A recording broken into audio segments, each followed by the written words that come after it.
Thanks everybody for joining us. We'll get started here with just a brief recap.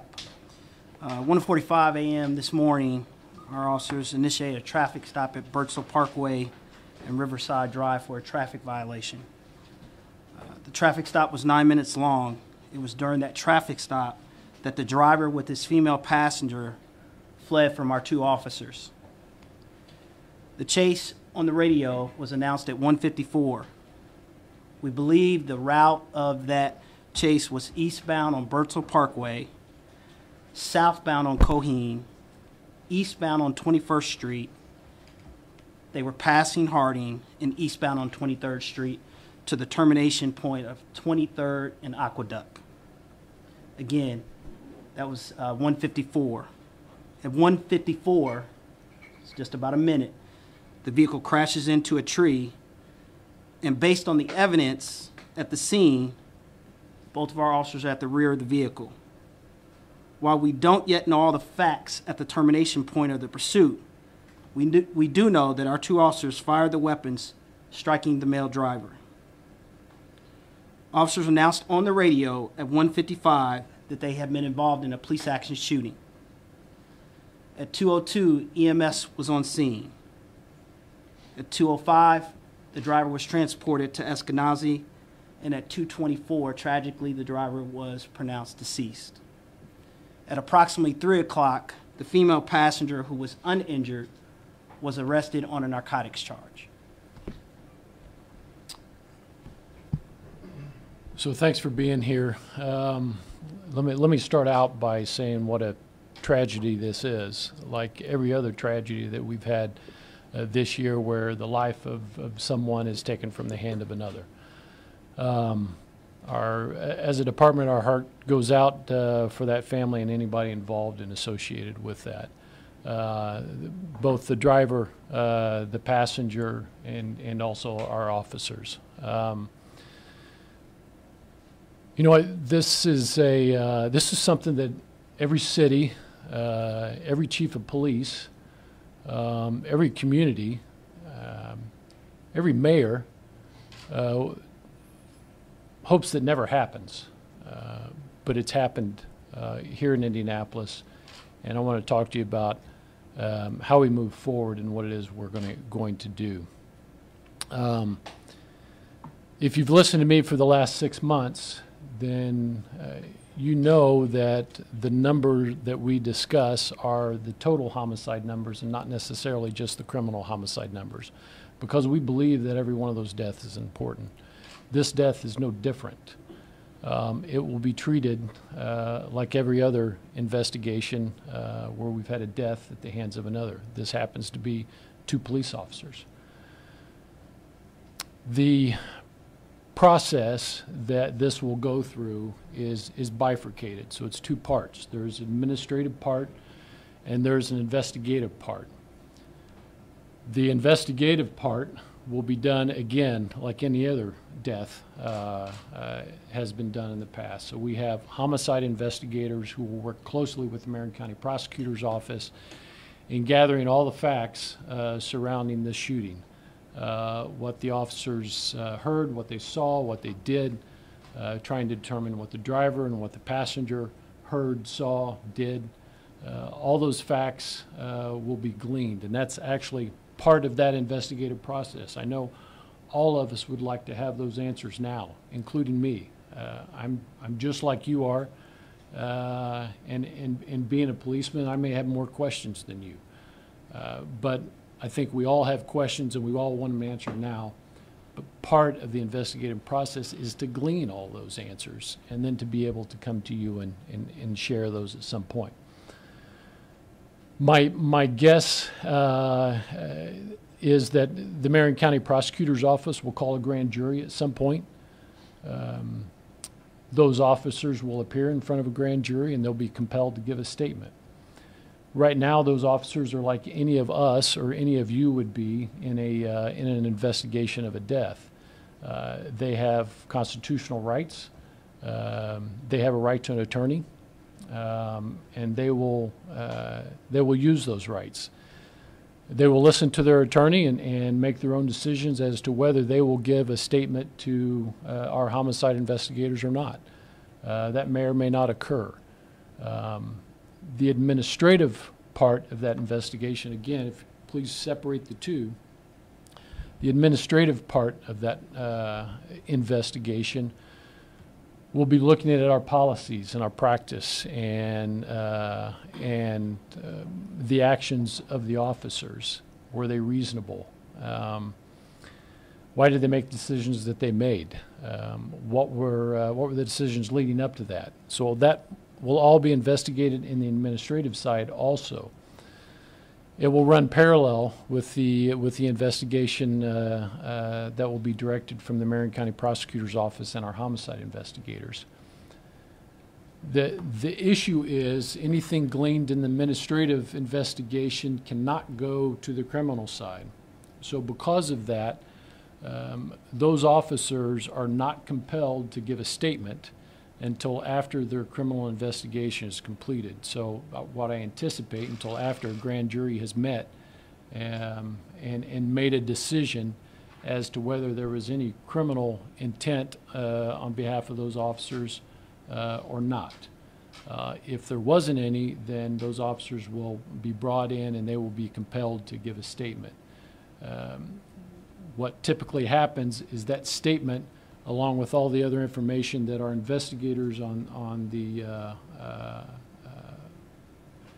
homicide side in the prosecutor's office will be handing all that information over to the administrative side.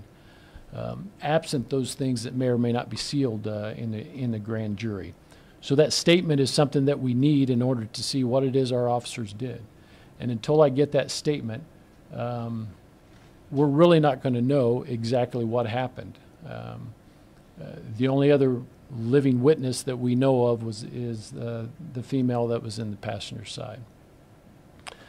I think it's my job as the chief of police, whether I have faith in the process or the integrity of the process, probably doesn't really matter to the community. I think it's what my job is to make sure that the community has faith and understanding in that process. And it's my commitment, and it always has been, is that I will do everything that I possibly can to make sure that that process is as open as possible and as transparent.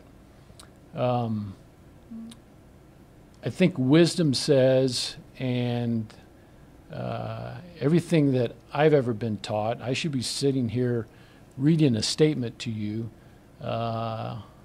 so that I can be clear and concise and that all the questions are answered. In my view, in the past, I think the reason that we typically do that is because we're balancing so many things. There's an investigation about a death of an individual here in Indianapolis. And there are two officers that obviously had a hand in that death. Those officers have rights. There's a investigatory process that is a process in and of itself, and we don't want to do anything that jeopardizes that. So I'm balancing that in one hand. You also have an understanding that all you really have is the physical evidence of the scene, and all you can do is sometimes guess and use your best experience in trying to determine what exactly occurred. And it's been my experience, if I were to do that, I could say things that might not necessarily be true. And a lot of times the things that we see today, 24 hours from now, either wasn't said or didn't happen or didn't occur. So I'm being cautious there also. We also have two individuals that are on the police department that have due process just like any other individuals. So I have to be careful about what I may or may not know about what they saw or did or what they said.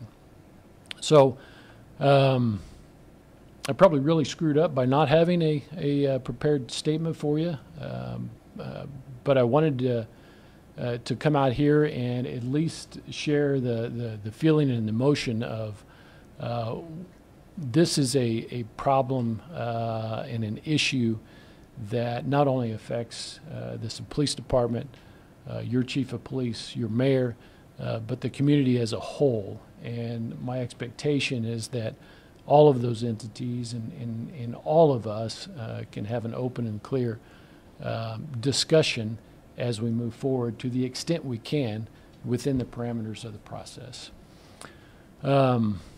So, you know, it would be great to sit here and tell you tomorrow we'll have more information, but I don't know that we will because of the way this, because of all the complexities that I just explained to you. But I will tell you that I've spent all morning. This occurred at, I think my first page was 2 in the morning. After being at the scene and seeing firsthand to the extent I could what had occurred, I started making a lot of phone calls of people within the community, whether it's faith-based or people that I feel have influence. Had a conversation with the mayor, and I think the mayor, I know the mayor understands and is supportive of that this be open and transparent. And I think you also know this is a true test for me and our police department and our city in the mayor's office for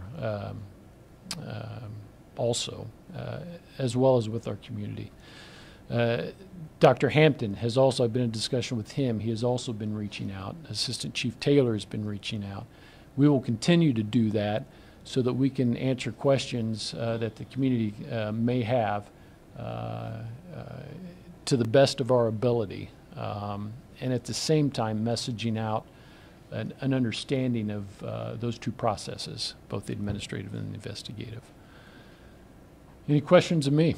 Chief, obviously you're trying to keep the process open and transparent, but then again, you're also right now in the fact-finding phase. So while you may not be able to speak directly to the facts of what happened yesterday, can you at least explain to us and the folks who are watching or will be reading later, what is the department's process for discharging a weapon and using lethal force? So we have policy and training around that. It's what a reasonable man would believe when his life or the life of someone else is threatened. So we have to assume that that was the mindset of those officers when they pulled that trigger. I don't know what they knew, what they heard, or what they saw, because we don't have those statements that are so crucial.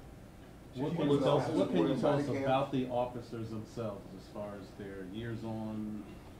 Both of them from the same class, recruit class 14. I'm sorry, 10. They came on in 2014, so both officers have about 3 years of experience. Do you have any body cams? Our officers were not wearing body cams. We do not have a pilot program going on right now, so none of our officers. There was no dash cam. We have maybe a dozen dash cams in there with our interdiction unit. Our normal patrol officers don't have dash cams. Chief, is there any witness testimony about the suspect reaching for something? What can you tell us about the reaching for something? I don't have any witness information. The only witness that we have, other than the officers, are is the female that was in the driver's or the passenger side, and I'm not privy to any information that she has about reaching. Can you tell us how many times their weapons were fired, and if both of them fired, how many times each? So that's one of those. If I gave you a number, I may be wrong, but multiple, and both officers shot. Was the victim in the car or outside the car? The driver was in the car. What was the original traffic violation? I'm not sure. Chief, is there anything more about the chase itself, the manner of the chase, whether the suspect was driving wildly or anything that might have informed the officer's decision on how they approached that vehicle? So the only thing I know would be what is in the CAD, again, because we haven't had those conversations with the officers, and he just explained the path. It happened very quickly, enough time for the officer to say he was in pursuit and give a few directions, and then there was a crash and had been terminated. Were any traffic tickets issued? Not to my knowledge, no, sir. Was the driver under surveillance at all? Was being watched by any of your units prior to this stop? So I don't have any information of a prior investigation. Obviously, something brought the attention of this card to these officers, but what that is, I don't know. Chief, right now you have a lot of unanswered questions, and because of that, the public is going to have to continue to deal with your officers. Sure. What is your advice to people who have to interact with officers? There are going to be more traffic stops. What do you say to people, because we don't know what happened and why yet? Please don't run. Let us interact with us. Allow us to be cordial. Please be cordial. And there is a reason why that interaction is occurring. It could be positive or negative. And I guess I would ask that on both sides, right? Both the officers and the those that we're engaged with are open and comply. Chief, I'd like to follow up on that question. So often the public now is pulling out their cell phones or smartphones to record the interaction with Metro Police. If that occurs, if the driver that you're pulling over this afternoon, tomorrow, decides to record the interaction, have you spoken to your officers about, because sometimes that can sort of raise the level of interaction between officer and public. So what is the manner by which you want the public, which I imagine they'll start recording everything from this step forward, how they should interact? Sure. So they can do that. They do that. Our officers understand that they can't stop that, and then that can be done. What I would ask is if you are going to do that, please do it in a manner that it doesn't interfere with the investigation, that you can still respond to questions. A lot of times there's a lot of animosity when those cameras come out, almost a predetermined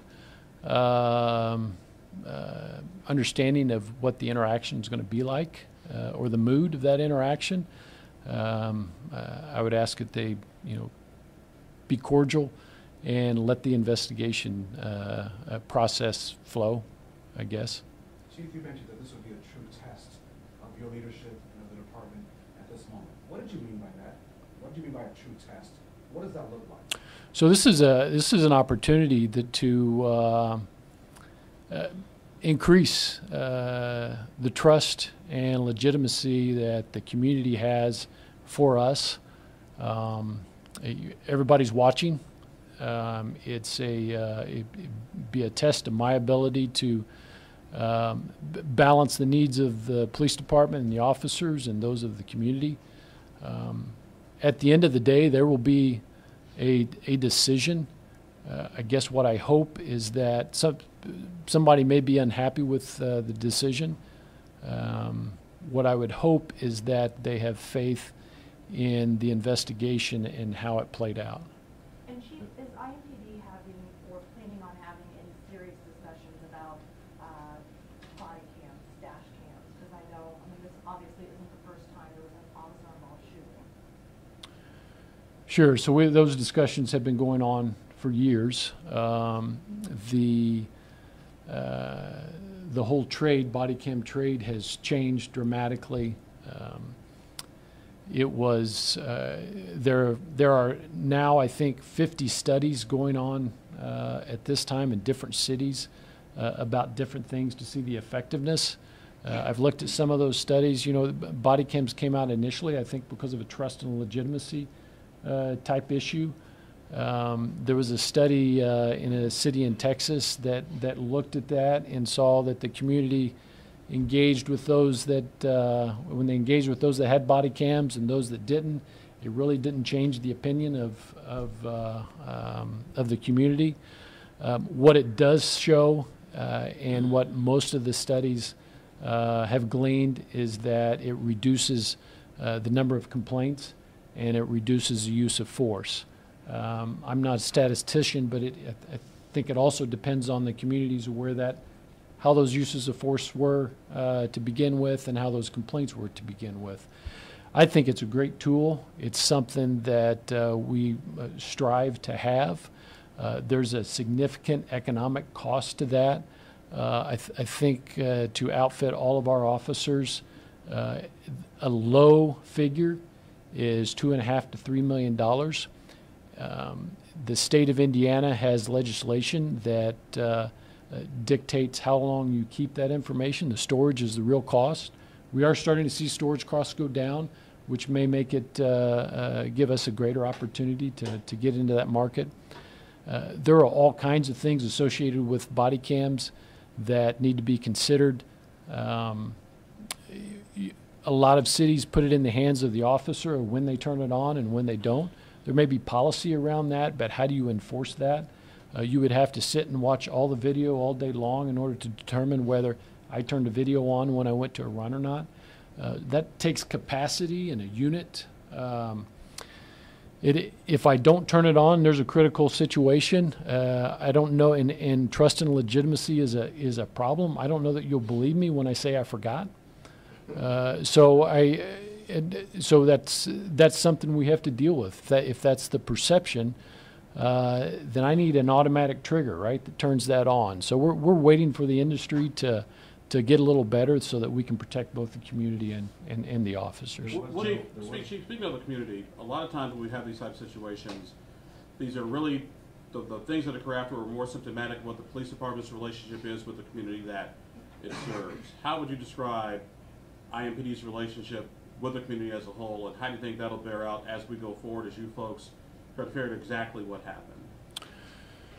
Optimistic. I've been on the police department this is my 27th year. Always felt that Indianapolis was a great community and that we had good relationships. I know there have been times where those relationships have been strained. I hope the last work in the last year and a half that we've been able to overcome any issues that might exist. I know there are members of the community that are always suspect of police department, and their perceptions are different than maybe mine are.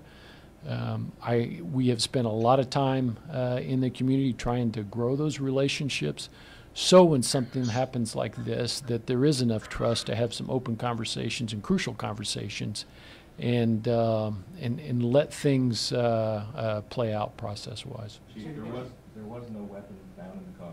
Correct. You might obviously wonder, whether officers then were justified in shooting. How can you speak maybe to how weapons don't always have to be present for officers to feel threatened?